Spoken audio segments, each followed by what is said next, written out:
welcome to our show today. What is your name? Colleen Heauser. And how do you spell that?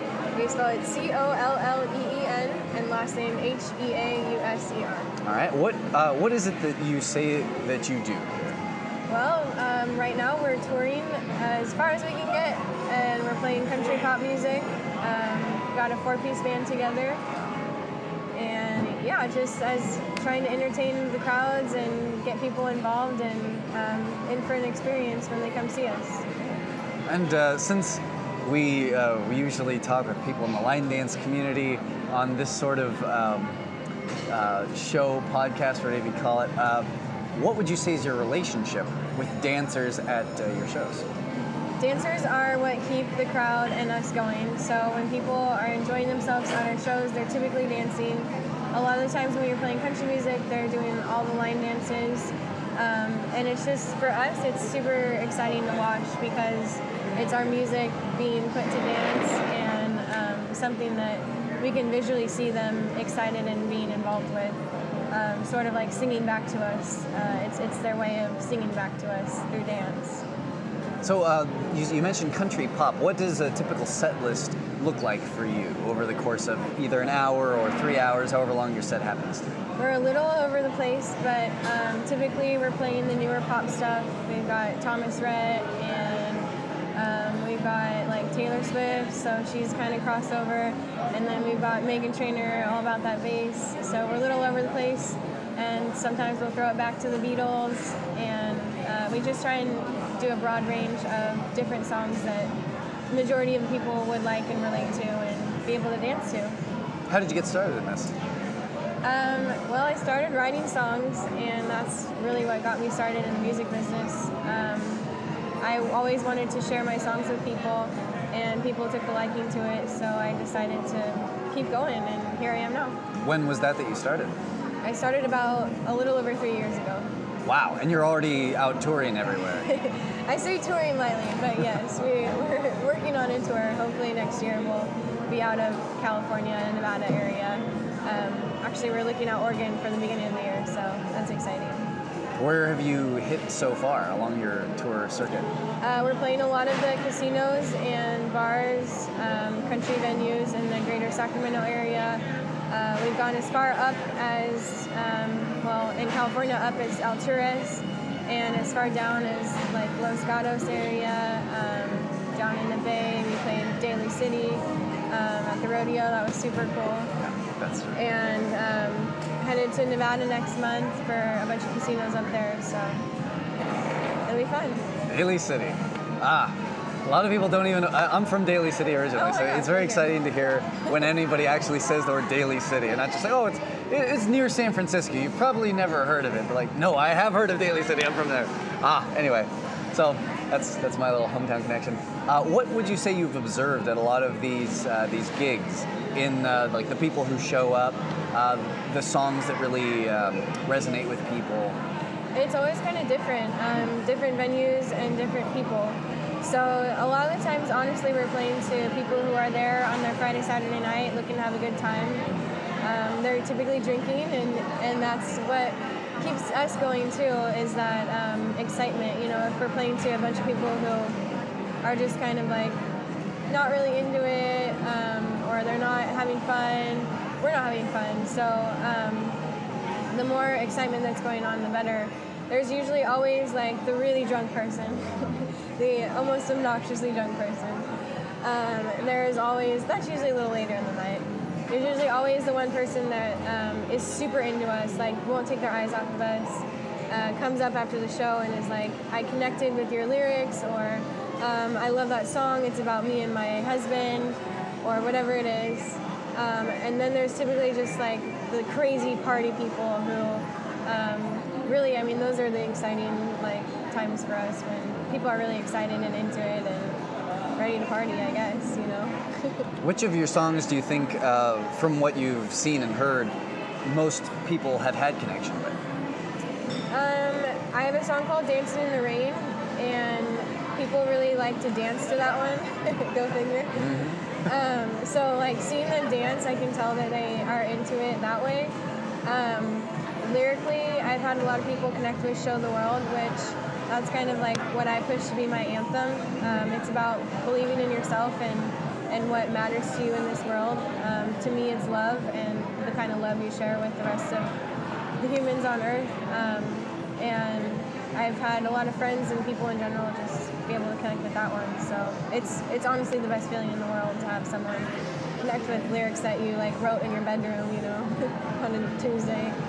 So for people who've never heard these songs and are now suddenly very curious about them, where can people listen to your music? Do you have we are working on a recording right now, so the CD will be out sometime next year with both those songs that I mentioned. I have a song on iTunes called Don't Bring Me Flowers. It's a little slower one, ballad. It's probably one of my most proudly written songs, so if they want to check it out there, it's on iTunes. You can just search my name, or on our website too, www.colleenhauser.com. Everything's available down there. So. Are people able to contact you on that as well? Absolutely, yeah. Yeah, it'll go straight to my email, so. Nice. So for the dancers that show up at your show, you mentioned that the people who've been drinking a little bit, they tend to show up later. When people are doing, say, line dancing at your shows, what age groups do you tend to see doing that specifically? And when, during your show, would they be out there? Are they more early in the night folks, or are they all through the night? Kind of all through the night, and then maybe teetering off. We usually play till 2 a.m., so it's kind of like the very like hardcore people that stay till then. But honestly, all throughout the night, and honestly a wide genre of different ages.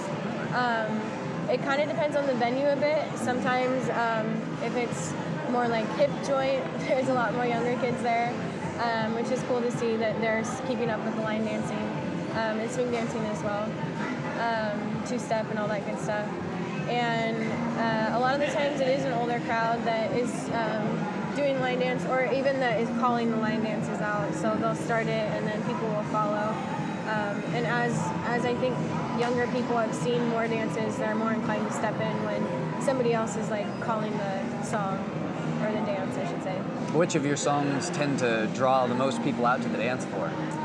I'm trying to think of like the cover songs that do, and I can't think of any off the top of my head. I know so many songs, I can never think of them when I need to. Well, I might, let me just take a quick look in my binder here. I might have the songs that you played the last time we were at a line dance venue. That was at Charlie's LG. That was over the summer. Yeah, Los Gatos. Let's take a look at when that was. Do you happen to remember roughly when you last performed in Los Gatos? It had to have been... Let's see here. We're in August. For anybody who's listening right now, I write down every place that I go. I write every place. I write down everything that is played. Let's see. It would have been right before one of my recent road trips. October 1st. Let's see if we got October 1st here. There's Temecula Stampede, so I think we're probably getting closer. Waterwheel Saloon was on October 2nd. Charlie's LG. All right, and this is your set right here. Well, I'll be darned. That's a good list. So we got Scoot and Boogie. All About That Bass. Oh, no dance to that one. So choreographers, note to self. Country Girl Shake It For Me. Yeah, that's a good one.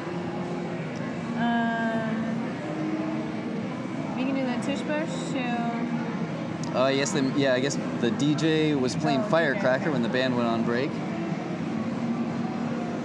This must be terribly interesting for anybody who's listening to these long pauses, but we're taking a look at everything. Honestly, I'm trying to read his handwriting. Yeah, I got tiny little letters squished together. Let's see. Rain is a good thing. Better. The more I drink.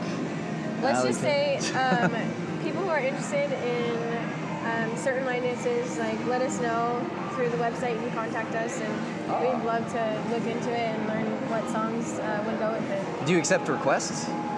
If we know it, we'll definitely play it. We're working on building our set list. We've only been together as a band for a year, so we still have a lot to learn, but we are definitely looking to expand. What are your musical goals down the line?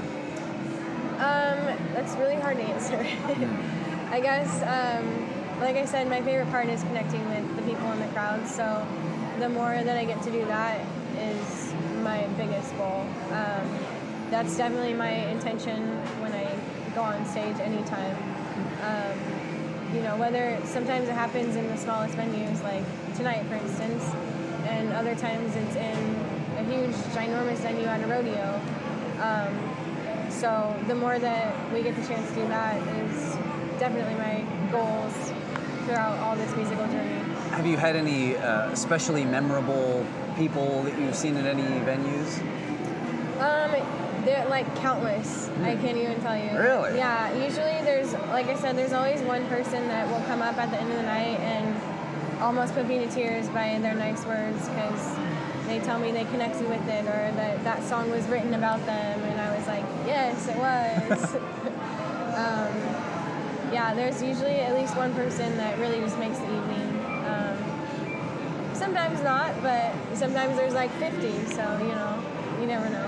Do you ever get out there and dance with them yourself? Oh yeah, I got a wireless mic, so if I know the line dance, I'm out there with you guys. Fantastic. All right, let's see what else we got on here. What unique perspectives do you think that you have that people on the dance floor don't? Like, as a performer, what are some things that you might notice that the people who are in the middle of it might not? About the night, or? Oh yeah, just the experience overall. Well, it's funny to watch if we're in like a bar setting. It's funny to watch as people are drinking what happens throughout the night. Oftentimes I'll know two people, and I wish I could just be like, hey, Mary, go see Joe, like, be friends, because you guys are, like, here, and I both know you, but I can't really say that on the mic, even though I want to, and I, like, want to make eyes with them to go talk to each other. It's just kind of interesting seeing the way people interact, I guess. I don't know, is that what you mean? Oh, I guess so. I'm wondering also, is there anything that like in your interactions with the people who are there, is there anything that they can do to make things easier for you guys in the band, like to make everything just run more smoothly? I mean, letting us know ahead of time if they want a request would probably be the easiest thing. It's really like, it's hard when people ask for a song and we don't know it and we have to say no.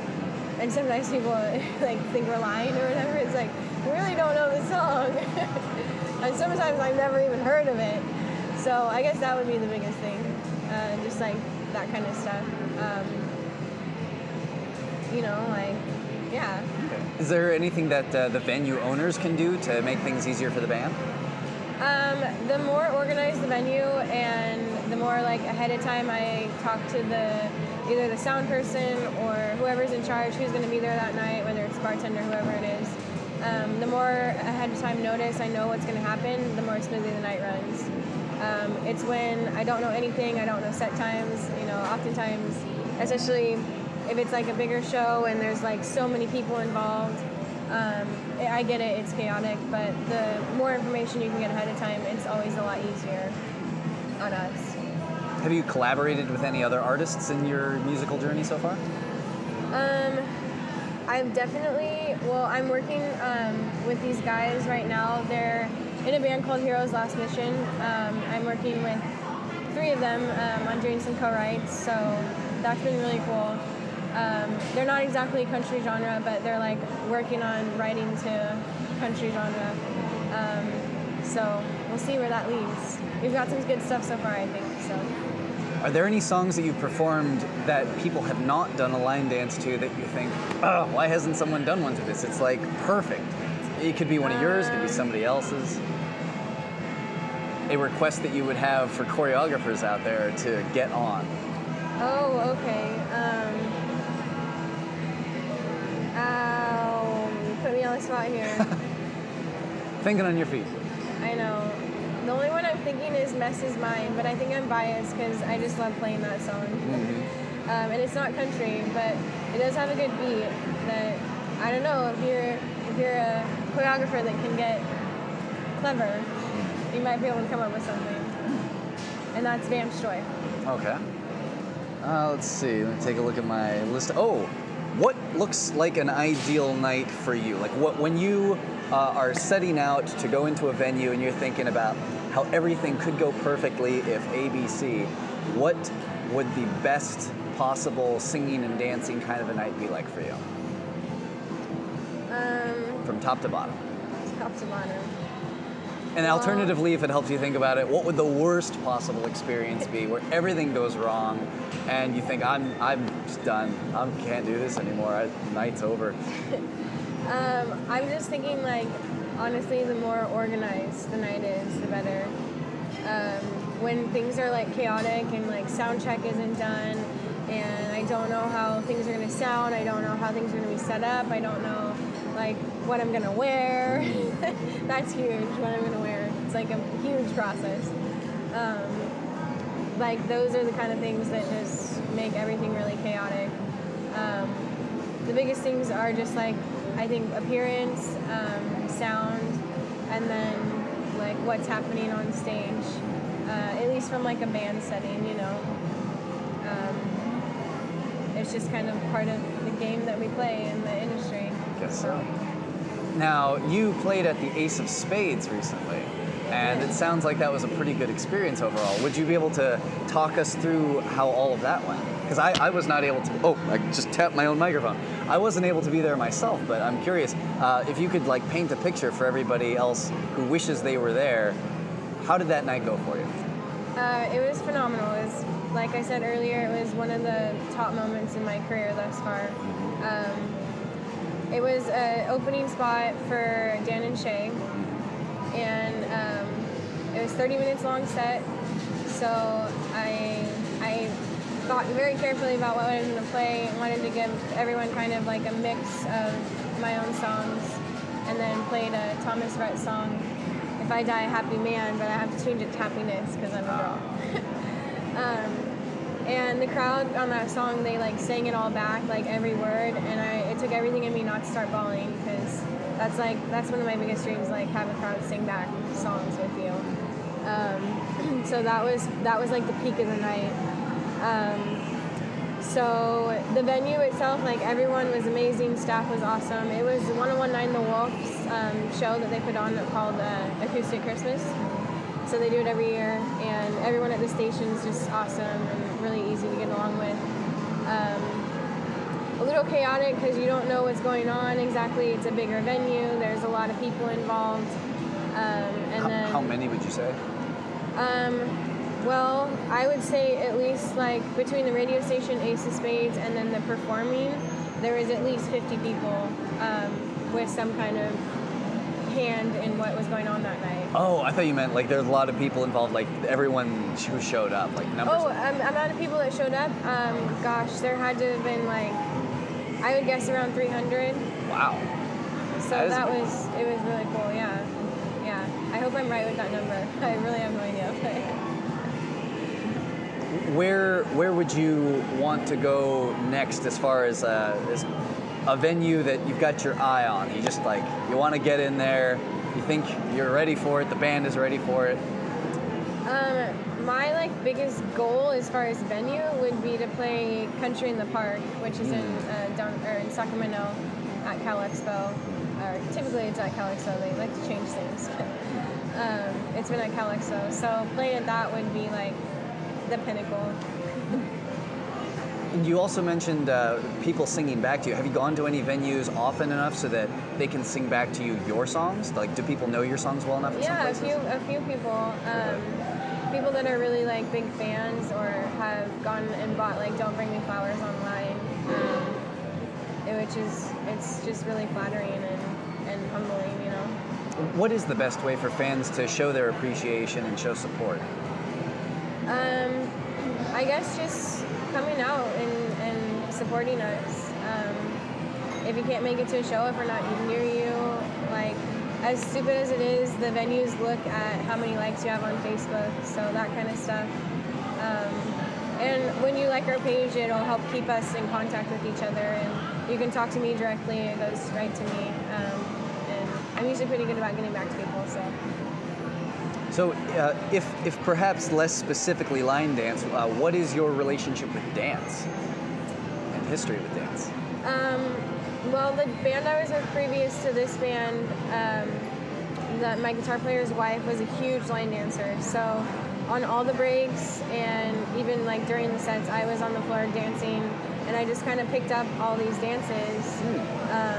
I guess I did like a few lessons here and there when they have them before the shows, but that's really where I learned how to do all the line dances that I know. Which ones do you know? I know Tush Push and the Alley Cat and Outlaw. I know all the like cliche ones. I know one of the ones that people do to Country Girl Shake It For Me, like Men in Black. I don't know, I keep going, but... The one that you do to Country Girl, is that the one where it's walk, right, left, rock, recover, turning left, left, yeah. and then you walk in the other direction?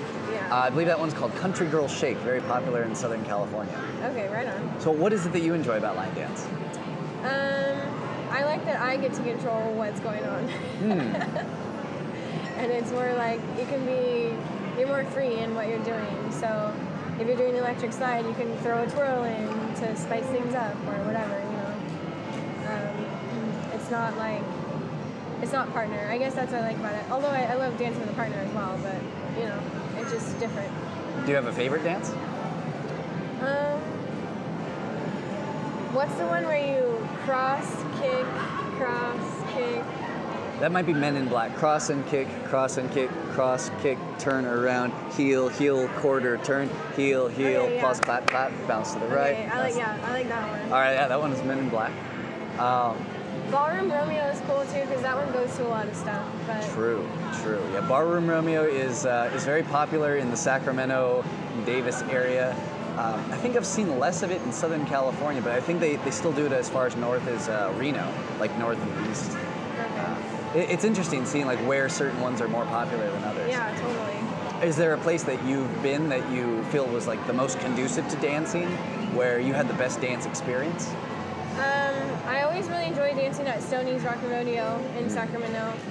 I haven't been to the Grad, but I heard that that's a pretty good place in Davis. And the Opera House has got a really nice floor as well. And that's Roseville, yeah. All right, let me take a look at some of my other questions here. Oh, and have you played at like festivals and farmers markets, things like that? And has there been dancing there? We played at a rodeo, like I said, in Daly Right. City. There is a bit of dancing there. People were kind of coming out of the rodeo and grabbing a beer and hanging out.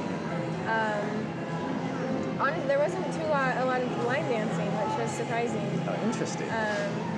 They were just kind of grooving, which is fine, you know. Let's see. What other venues? I guess we played a couple of fairs and stuff over the summer. Is there a place that you consider to be your home venue? If any, it would probably be Goldfields in Sacramento, which they've got a nice floor. It's usually so packed in there that it's hard to line dance, but people definitely try and it's awesome. Okay. Let's see here. Oh wow. Okay, here. What have you spent the most on in this thing that you do? This musical lifestyle. What have you splurged the most on? Maybe you thought like, I don't know, do I really need this? Yes, I definitely do. Clothes, workshops, travel, anything along those lines.